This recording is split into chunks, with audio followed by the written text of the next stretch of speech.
But there are nisyonis, major nisyonis. How do we deal with them? There was a fellow who came to Reb Gershon Edelstein Zatzal, and he told him, Rebbe, I had enough. I didn't have one good day in my life. My parents used to scream on us. Scream. Hit us. They got divorced. Mamish terrible. And I always promised myself that I will find a wife who's not going to be so different than my mother. And I married this lady who I thought was an angel. She was. Malach Habala. Oi! And my kids. No one listens to us. Tzaros in Shidduchim. Tzaros in Parnasa. Tzaros in medical issues. Don't ask. What do I do? Reb Gershon told him, I want to tell you two things. First of all, I think you should stop benching. What do you say? I think you should stop benching. What do you mean?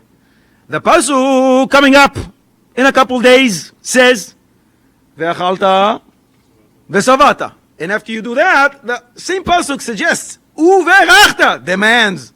And you're saying I should be, I think you should stop benching. He says, Rebbe, what are you saying? Mitzvah deraisa. So Rebbe Gershon says, listen, every time you bench, you say, Oh, Heitivu, Meitivu, Yetiv Lanu. He did good, he is doing good, and he will do good. And you're claiming you never had one good day in your life. So you want to be a liar in front of Ribono Shel Olam? The pasuk in Tehillim says, Doiver shkarim lo yiko neged einai. HaKadosh Baruch Hu hates liars. So how can you bench? I think you should stop benching. And second of all, I want to share with you Rabbeinu Bechaye. He pulls out Rabbeinu Bechaye Parshas Ki Seitzeh, on the pasuk where the Torah instructs us to put a guardrail on the roof. And the Torah says, you know why? Because if you don't, Chalila, lest someone fall from the roof, spill blood. Rabbeinu Bechaye says, wait a second, I don't understand. Why do I have to put a mic? Why do I have to put this guardrail? Everything is decreed on Rosh Hashanah. If this guy was supposed to fall, even if my guardrail is going to be yay high, the guy is not going to fall if he's not supposed to fall. And if he's supposed to fall, even if I'm not going to have one, he is not going to fall. So why do I have to? Construction costs money, you know. And some guardrails don't look so nice. My wife doesn't want it. Why do I have to put a guardrail? Everything is in the hands of Ribono Shel Olam. Says Rabbeinu Bechaye, you're right. If he's supposed to fall, he will fall. If he's not supposed to fall, he won't fall. But why does it have to be on your roof? If he's supposed to fall, let him fall somewhere else. Why does it have to be in your house? But then Rabbeinu Bechaye continues and brings a medrash. The medrash darshans a pasuk from Parshas Bereishis. The Kodesh Baruch Hu created everything. V'chol tzva'am. And the medrash says, don't read it tzva'am, rather let tzivyoinam. And the medrash explains. Before the neshama comes down here for the journey of whatever, 120 plus years, they show the neshama everything that it will face throughout its life. Who will be your wife? Who will be your children? Where your parnasa is going to come from or not come from? Will you be independent? Will you work for others? Every struggle, every challenge that one will face, he saw. And the Medrash says, and that's the drasha on Tzivyoinam, Vehakol ratzu vekiblu. And everybody accepts and says, Amen. So Reb Gershon says to him, so what are you complaining? You said yes. You didn't have to come down here. They showed you the entire Maseches, the whole tractate called Your Life.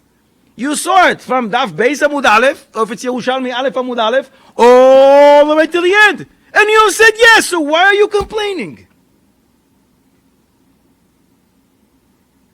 But Lemaisa, if it really is so, and you see the different challenges, struggles, troubles, and tribulations that you will experience, why do you say yes? Chofetz Chaim says, Up there is a place where you rip the reward. Tzadikim yoshvim. Ataroseihem berosheyen. Learning Torah from HaKadosh Baruch Hu himself. It's the greatest place to be. This, in theory here, is the worst place to be. But there is one thing that you can only attain when you are here, and you cannot when you're up there. And that is the lofty title called Eved Hashem. And every neshama says, yes, I'm willing to go through that. Everything you just showed me. To be able to come back one day, and for those, all the tzaddikim who are there, to point at me and say, look, look, look, look, look, look, look, look. Here comes an Eved Hashem. The Raya? Moshe Rabbeinu. He brings Tayat Am Yisrael. He takes us out of Mitzrayim. He splits the sea, 10 makos. And how does HaKadosh Baruch Hu call him? Hashus Ba'aloischa. Bechol Beisi Ne'eman Hu. Who is Ne'eman? Avdi Moshe. Avdi. That's how you call him, Moshe.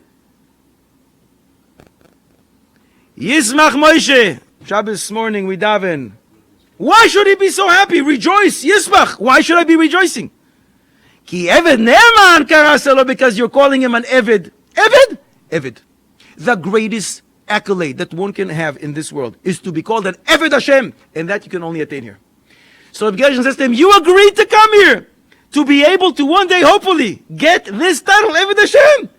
And you, only you, can get that title through the set of Yisurim, challenges, difficulties that HaKadosh Baruch Hu tailored just to fit what you need for your Avodas Hashem.